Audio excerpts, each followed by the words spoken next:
Boa noite, minha rapaziadinha. Ontem o Corinthians conseguiu ganhar o primeiro jogo da Copa do Brasil, o jogo de ida, no caso, lá em Itaquera. O Corinthians surpreendeu todo mundo, com um jogo competitivo, dedicado, esforçado de toda a equipe. Sofreu um pênalti, Yuri Alberto perdeu. Mesmo assim, o Corinthians continuou sendo melhor, continuou atacando o time do Palmeiras e conseguiu sair com 1-0 de Itaquera.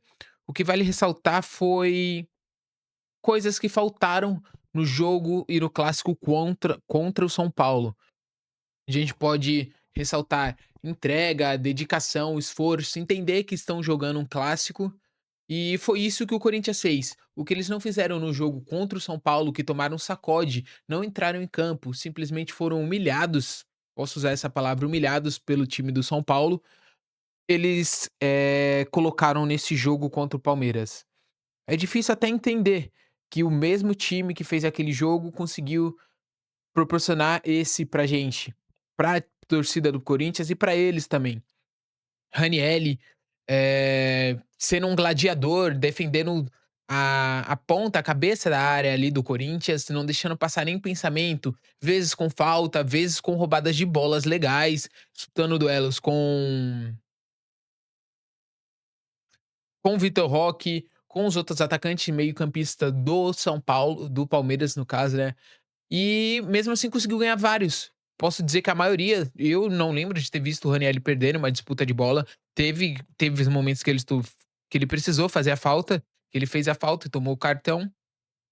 Mas pra mim clássico é isso, você faz o que for necessário para o seu time sair com a vitória, e o Ranieri entendeu isso, e ele entende bem, o Ranieri entende bem o que é usar a camisa do Corinthians. Às vezes falta o tato técnico, falta aquele passe mais refinado, uma finalização talvez, mas ele sabe que aquilo não é o que a gente espera dele todo jogo. O que a gente espera é que ele roube bolas, ganhe duelos, e foi isso que ele conseguiu fazer e fez durante todo o jogo contra o Palmeiras que ele esteve em campo. A gente pode ressaltar também o trio de ataque do Corinthians, que até agora tá invicto, eles 3 jogando juntos não perderam, se eu não me engano são 10 empates, não vou conseguir puxar o número agora, mas eles não perderam jogando junto, então isso é muito bom também para o time do Corinthians.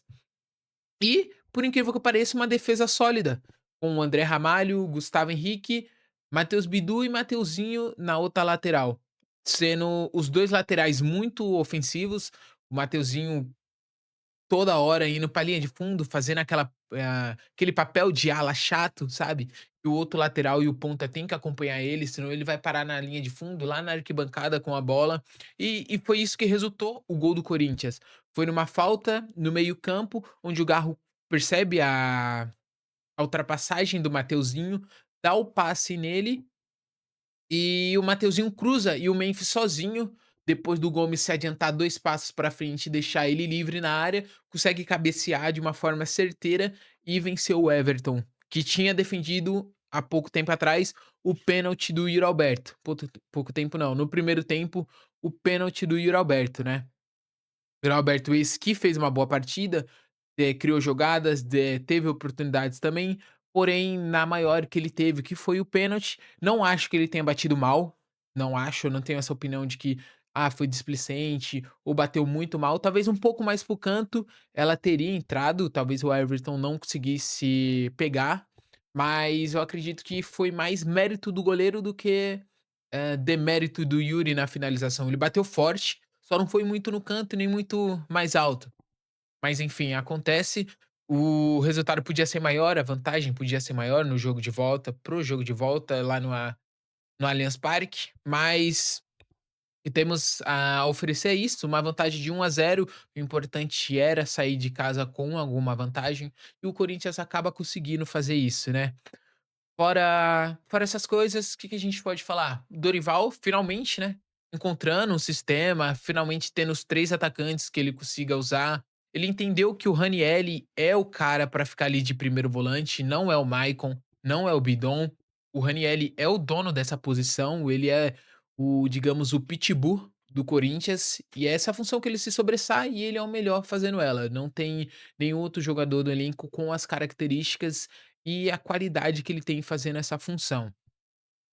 André Carrilho, a gente já André Carrilho é aquele mesmo é chover no molhado, né, ele é aquele cara do requinte, o refino. Mesmo com a idade avançada, ele ainda consegue entregar bastante com a camisa do Corinthians, seja em roubadas de bolas uma hora, seja em um cruzamento, em um passe de trivela, que ele domina, né, que é o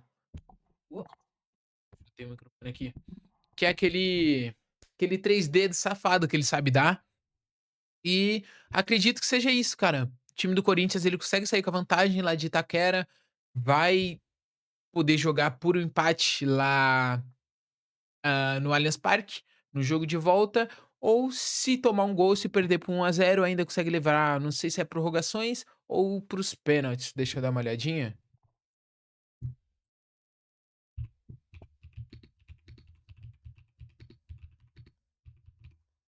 Em prorrogação, acredito que é pênalti direto. É, em caso de empate vai para os pênaltis direto, então empatando, a gente perdendo de 1-0, a gente vai para os pênaltis, empatando o jogo, a gente se classifica direto, tá. Não tem mais gol fora de casa, então isso é ótimo. E nem teria também, né, porque o segundo jogo é na casa deles.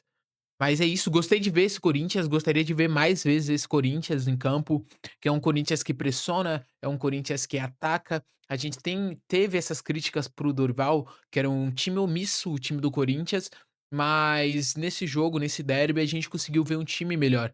A gente conseguiu ver um time que ataca, um time que pressiona a posse de bola do adversário. O time do Abel é um time, reativo. É o jeito que o Abel gosta de jogar, de um modo reativo, marcando contra-ataque, principalmente quando joga fora de casa. No último derby que eles ganharam, foi diferente, eles pressionaram, conseguiram tiveram mais posse de bola, o que mudou completamente para esse jogo, onde o Corinthians, pelo menos nos 30 primeiros minutos do jogo, conseguiu pressionar o Palmeiras e fazer com que o meio-campo deles não conseguisse roubar a bola da defesa do Corinthians e do meio-campo, e que a gente fosse empilhando finalizações. Esse foi um dos melhores jogos de derby que eu já assisti, porque o Corinthians ganhou, obviamente, e o jogo foi muito equilibrado do início ao fim. 49% de posse de bola para o Palmeiras, 50% de posse de bola para o Corinthians, 51, eh, 10 finalizações, 3 no gol de um, 2, 4 no gol no outro. Foi um jogo absurdo que eu assisti. Graças a Deus, no final, o Corinthians saiu vencendo, então tá ótimo. E resta pra gente é pensar no jogo de volta agora na próxima quarta-feira no Allianz Parque, mas também o próximo jogo do Brasileirão que acontece domingo, às 4 horas contra o Fortaleza, tá. Corinthians tem Fortaleza não vem bem, tá na zona de rebaixamento, então o Corinthians ele tem grandes chances de ganhar essa partida contra o Fortaleza e somar mais alguns pontos na tabela, pra ver se a gente consegue já entrar numa zona de classificação melhor pra Libertadores, pensar em uma pré ou numa Libertadores também pelo Brasileirão. E é isso, né. O homem de 6 milhões resolveu novamente o jogo. Finalmente conseguiu fazer um gol em clássico, é isso que a gente cobrava dele. Fazia gols aqui, assistências ali, mas faltava aquele golzinho, sabe, em clássico, naquele momento decisivo. Tá aí, o gol de 6 milhões do Memphis Depay, tá bom? Então é isso, acho que a gente comentou tudo que tinha referente ao jogo, tudo que eu lembrei, pelo menos de primeira aqui. Se você gostou, não esquece de deixar seu like, se inscrever aqui no canal. Comenta alguma coisa que você achou referente ao jogo, referente a outras coisas sobre o canal também. Eu vou estar respondendo todo mundo aqui embaixo, tá? Vou deixar minhas redes sociais aqui, se vocês quiserem curtir uns conteúdos curtos também, tem no Instagram, TikTok, as lives que eu faço no TikTok de vez em quando também. Cola lá pra gente dar uma zoada junto, beleza? Valeu e até a próxima.